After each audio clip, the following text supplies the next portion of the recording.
أعوذ بالله من الشيطان الرجيم بسم الله الرحمن الرحيم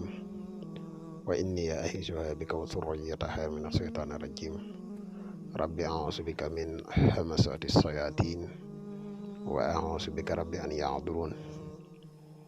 ربي اشرح لي صدري ويسر لي أمري واحلل عقدة من لساني يفقهوا قولي واجعل كلامي راشدا ومرشدا وفكرتي نوّر وقلبي أرشدا mbokk yi nii bàyyi xel fu mën a nekk ci àdduna bi moo xam ñi nekk ci réew mi wala ñu nekk bitim réew tey bàyyi xel seen bu am solo bi muy le grand secret à wolof ñoo ngi leen di waxati asalaamaaleykum wa rahmatullahi taala wa barakaatuhu ginnaaw bi ñu sant te yàlla julli ci yonente bi sallallahu alayhi wa sallam ñoo ngi ndokkeel ak jaajëfal mbooleem mbokk yi bàyyi xel seen bi fu ak fun mën a ne mbokk yi tey nag dañ leen a fas yéene indil benn secret boo xam ne secret bu ama am solo la ci koo xam ne da nga nekk ci béréb bëgg sax ca béréb ba insha allahu rabbi secret bi boo ko defee béréb ba yow lay neex nga jóge ca waaye min def mënu la faa jële insha allah secret bi secret boo xam ne am na solo lool te bari na ci mbokk yi tamit ñoo xam ne doon nañ ñu ko laaj xëy na mos nañ see def vidéo waaye ñu baree bari ñu ngi ko doon laajaat moo tax ñu indi laat leen ci vidéo bi gën leen kaa leeral ba mu gën a leer incha allah xanaa dañ lay wax yow mi nga xam ne yaay soog a ñëw tey topp suñuy vidéo boo abonné gul ci seen bi nga abonné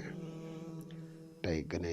yaatal vidéo yi mu gën a yaatu vidéo yi ne dugal ci seen bi yëpp ay vidéo yi njariñ kese la te njariñ moom lu mu gën a yaatu rek ci la gëne di la wax yow mi nga xam ne da nga bëgg a def lu seet wala nga bëgg a def lu listixaar dañuy def seet dañuy def listixaar à distance foo mën a nekk ci àdduna bi moo xam nga nekk ci réew mi wala nga nekk biti réew te bëgg ñu defal la listixaar man nga ñu contacter ci numéro bi incha allahu rabbi des na la defal listixaar gu leer nañ ñi incha allah mbokk yi nga xam ne dañuy bëgg tamit xam seen rawxaan xam seen tabixa xam seen sarax mooy mbokk yi nga xam ne dañu bëgg a xam seen biddiw xam seen rawxaan xam seen sarax képp koo xam ne daf la yitteel ndax xam gi tamit am na solo xam gi nga koy xam dina la dimbale ci yu bare yooyu dugg am na yoon yoo xam ne boo ci jaaree rek suñu borom dina la dimbale loolu mën naa jàppandi bu baax a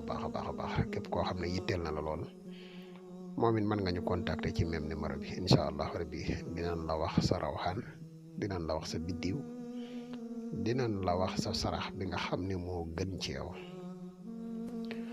mbokk yi nga xam ne dañu bëgg tamit bokk ci groupe whatsapp bi ba tey ñoom it mën nañ ñu contacter ci même numéro bi waaye nag groupe whatsapp bi am na ay conditions yoo xam ne moom lañ ciy bokke waaye ku ñu contacter rek incha allah rabbi des na la wax conditions yi kon mbokk yi ñu dikk ak yéen ci secret bi nga xam ne moom lañ leen indil tey muy secret bu ama am solo te mat a def waaye nag toujours dama koy wax rek mboolem secret yi nga xam ne ñu ngi koy dugal fii aajo moo tax ñu ko fii dugal bu kenn jàpp ne amuk jot moo tax ñu ko fii dugal mbokk yu bare dañ ñu koy laaj moo tax ñu bëgg daal ngeen koy def ci aajo waaye secret bi boo ko bëggee jëfandikoo da ngay bind maaki siina fii abadan mii mu maaki siina moom ngay yaatal ba mu yaatu nga jël sa tur yow ak sa turu waajur wu jigéen def ci biir bu waree ne ko jibrilu mikailu xafarailu israfilu bind maaki siina mu féete penku bind maaki siina mu féete sowu bind maaki siina fii abadan mu féete càmmooñ bind maaki siina fii abadan mu féete ndeyjoor comme ni nga ko gisee nii ci kayit bi nii nga koy binde boo ko bindee nii ba mu yegg da nga koy def ab téere dem ci béréb bi nga xam ne fa ngay liggéeyee moo xam béréb du mën di doon waaye la wér béréb ba rek mooy ca biir fexeel ba suul fa téere bi boo noppee na nga wutaat beneen kayit nga bind si maakisina fii abadan mbind mu normal nga bind ci 111 muy xadadu kaafi 111 maakisina fii abadan nga def ko saafara di ko sangoo pendant ñetti fan pendant 3 jours nga di ko sangoo wax naa ko ci altéer bi boo ko suulee foofa sangoo 111 maakisina fii abadan yi béréb boobu ngay ragal a jóge yow lay neex rek yaay dem bam neex la rek nga jóge fa incha allahu rabbi muy secret bu am solo boo xam ne tey moom la leen indiloon di wax ne yow mi nga xam ne yaa ngi ñuy bàyyi xel bu fekkee ne abonné ko ci chaîne bi nga abonné te partage vidéo yi mu gën a yaatu ndax vidéo yi ne dugal ci chaîne bi yëpp